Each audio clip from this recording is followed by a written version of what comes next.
Jean-Paul Sartre was a French philosopher and playwright, most notable for his works on existentialism and phenomenology. The Saw franchise is a gory story which pioneered the torture porn movement in horror cinema and is notable for killing its characters in the most sensational ways possible. While Sartre was a very forward-thinking individual who, alongside his wife, a fellow existentialist, challenged the expectations of society, I'm not sure he quite imagined his work would be credited as inspiration for a series which involves such horrors as a man having to gouge out his own eyeball to acquire his keys to freedom. Sartre did, however, have his own views on torture, which may not be as detached from the Saw franchise as you might think. So, before we bring Sartre into the comparison, we must first establish where on the moral compass John Kramer lies. The first possibility is the immoral killer. Examples include Chucky from Child's Play, John Carpenter's The Thing, or Freddy Krueger from A Nightmare on Elm Street. These are your most basic of villains. There's very little philosophy behind them. They simply kill because killing is evil, and evil's good in their eyes. The second position on the compass is the amoral killer. This is a killer who is neither evil nor good. They don't go out of their way to kill, but if someone is in their way, they'll kill them without a second's notice. Common examples of the amoral killer come from classic cinema, including Frankenstein's monster and the Golem. Essentially, these lot are slaves who follow orders, whatever they may be, but have no major feelings about the actions they're taking. But there are also more complex amoral killers. These are your agents of chaos. They can come in many forms, be it a Cenobite with a major headache in Hellraiser, or Heath Ledger's brilliant Joker from The Dark Knight. These two are a brilliant example of the range that the amoral villain can have. The Cenobites are an organisation that desire nothing less than the absolute extremes of sadomasochistic pleasure. And whilst they may come across at first as sordid and immoral, their activities are literally in a world of their own.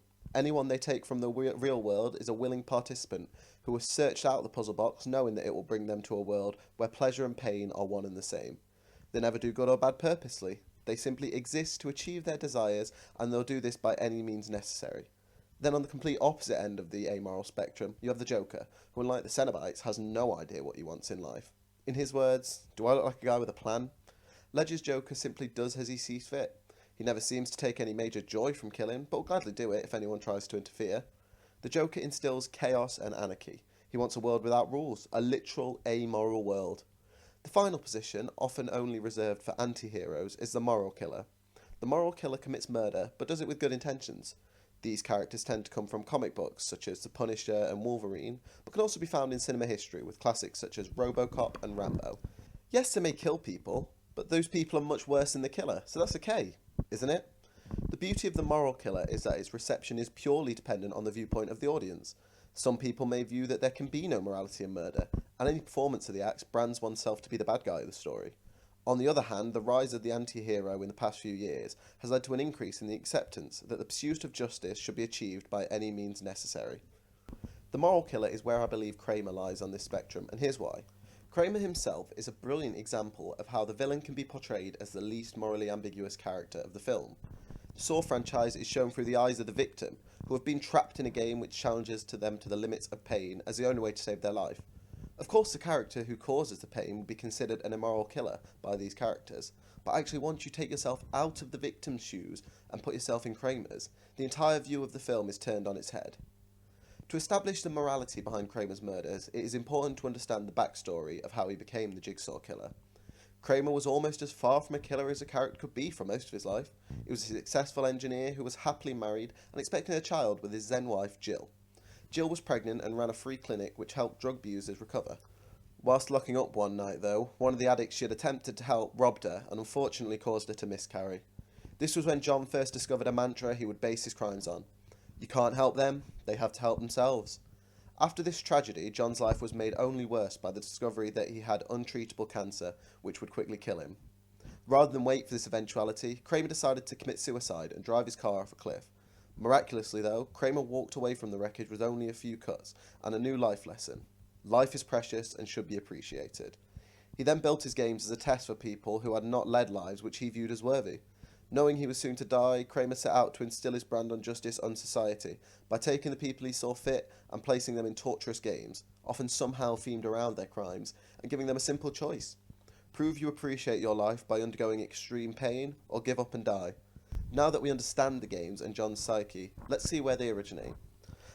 As mentioned in the introduction, Sartre was an existentialist, which is a term commonly used but rarely explained. In philosophy, existentialism is the theory that every person is free and determines their own development through acts of will. It focuses on the concepts of free will, that we are where we are right now because of the product of our own actions, and therefore any pitfalls or negative aspects of our life are there by our own doing. Kramer uses this school of belief as endorsement for the games he puts people through. He selects not only murderers and thieves who have clearly chosen to live a sordid life, but also drug abusers and adulterers and embellishers. People who have, through their own free will, selected a life of immorality, which Kramer views as to be unappreciative of the gift of life. A side note, the idea of Kramer being a man who is above the population and able to act as judge, jury, and executioner is inspired by the work of another existentialist, Friedrich Nietzsche, who famously, in his 1883 poem Thus Spoke Zarathustra, established the idea of Mensch und Übermensch, which is largely translated to English as man and Superman, although there is some dispute over the use of the prefix super as a direct translation of Uber. Regardless, the theory is that man is not created equal, and that there are some within the population who are above others. Nietzsche was an outspoken atheist and is notorious for his quote, "God is dead, we killed him," used in a figurative sense to mean that the enlightened had killed the possibility of God's existence. In this new world without God, Nietzsche believed that the Übermensch should create the new values of the world, and this is exactly the action Kramer took.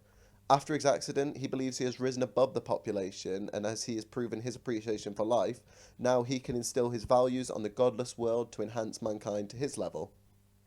Back to Sartre anyway. The games themselves are further examples of Sartre's teaching of free will in action. The people playing the games are always specifically targeted by Kramer and have the games tailor-made for them. In these games, the person playing is always given a choice: inflict a considerable amount of pain on some form on themselves, or accept their fate and die. A key aspect to the game which Kramer must instill in his followers is that the games must be winnable and cannot be used for any personal reasons. If they were just acts of malice, then Kramer would just be a murderer, and in his words, he abhors murder. This idea is key in the downfall of the majority of Kramer's apprentices, as all begin designing unwinnable games and placing people who they have personal grudges against in the games as a way of them murdering the people rather than giving them a chance at redemption. This further supports Nietzsche's theory of some people being superior to others. Kramer is able to carry out his form of justice without straying, yet others he tries to recruit are unable to do so. One issue with the games following Sartre's theory of free will is that there are occasionally people placed as part of the games who are not given the chance to effect their own survival. These include the staff of the insurance company on the shotgun carousel in Saw 6, or all the people in the gauntlet in Saw 3 that Jeff must decide to forgive or not. These are people, however, which Kramer views as not deserving of the gift of life, as they are the health insurance brokers whose job is to find loopholes in people's plans so the company doesn't have to help them when they're dying, or people who watched a crime and did nothing, which caused Jeff's kid to die. Sartre would say, by choosing to live these immoral lives, then they have already exercised their free will to place them in the situation. Even those that did nothing when witnessing a crime are at fault, as Sartre's teachings specifically state that doing nothing is still a choice. A joke which is used to explain this teaching more easily is that Sartre is sitting in a coffee shop and asks for a coffee with no milk. The waiter says, "Oh, that's fine, we're out of milk anyway." And so Sartre says, "In that case, I'll have it without cream then." The point is that every aspect of a person's life is a choice, and thus for these people to have got in those situations, they must have made choices which mean they deserve to be there. Whilst their inspirations are interesting and definitely seem to be connected, there are still possibilities that people can claim the similarities are just coincidental. How the latest film in the series, Jigsaw, is undeniably inspired by one of Sartre's most famous works. No Exit, a play written by Sartre, tells the story of three people who find themselves in hell, represented in the play as a waiting room, and at first claim to have no idea why they're there. Throughout the play, though, the story begins to unfold that these three aren't quite as innocent as they seem. They're adulterers and murderers who have been so terrified of admitting their crimes for fear of what other people would think. Sartre believed that being in a room of people who knew your darkest secrets was the worst torture a person could be put through, which led him to write the iconic quote, "Hell is other people."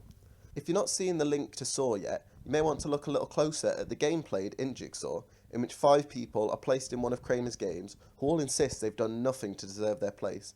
Kramer, however, disagrees and constantly urges them to confess their crimes. The group would literally rather lose limbs than admit to even complete strangers what crimes they had committed, including a woman who accidentally murdered a child, the same crime Estelle had committed in No Exit. If you need any more proof that the producers had brushed up on their high school philosophy, you can even see the words "No Exit" written on a door before the silo trap about halfway through the movie, as a nod to Sartre the satirist.